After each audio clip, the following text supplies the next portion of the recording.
Identity Under Construction Episode 1. The Child Who Wasn't Supposed to Be. My parents got married on May 19, 1979, and went to the Bahamas for their honeymoon. Like most newlyweds, they had plans. They wanted a few years together before having kids. They wanted to enjoy being married first. Apparently, I had other ideas. When they got back from the Bahamas, my mom wasn't feeling well. She thought she had the flu. Instead, she found out she was pregnant with me. I've always found that interesting because for some reason I've always felt connected to the ocean.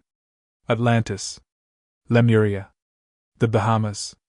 I don't know if that's meaningful or if it's just one of those things my mind connects looking back, but it's always stood out to me.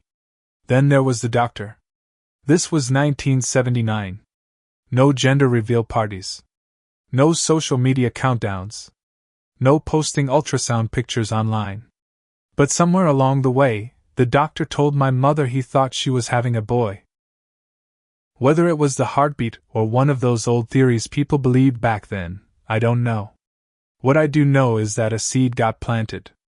My mother believed she was having a son. Then I was born. Surprise. Not a boy. At least not according to the world. Looking back now, that part of my story feels strange. Not because I think it predicted my future, but because it became one of those little details that kept showing up throughout my life. The expectation was there before I even took my first breath. From everything I've been told, I was a happy baby. My grandmothers helped take care of me while my mom worked. I've seen the pictures. Heard the stories. But most of us don't remember much from those early years. What I do remember is feeling different long before I had words for it. And as I started digging through old memories decades later, I realized something. The story of my transition didn't start when I came out. It didn't start when I began testosterone. It didn't even start when I finally had language for what I was feeling. The roots of that story go much further back. Back before I understood identity. Back before I understood family expectations.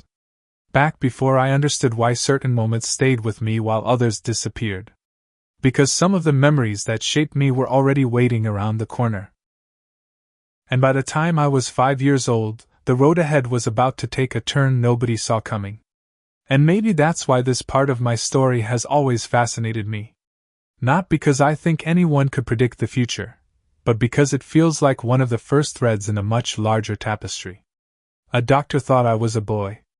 My mother believed she was having a son.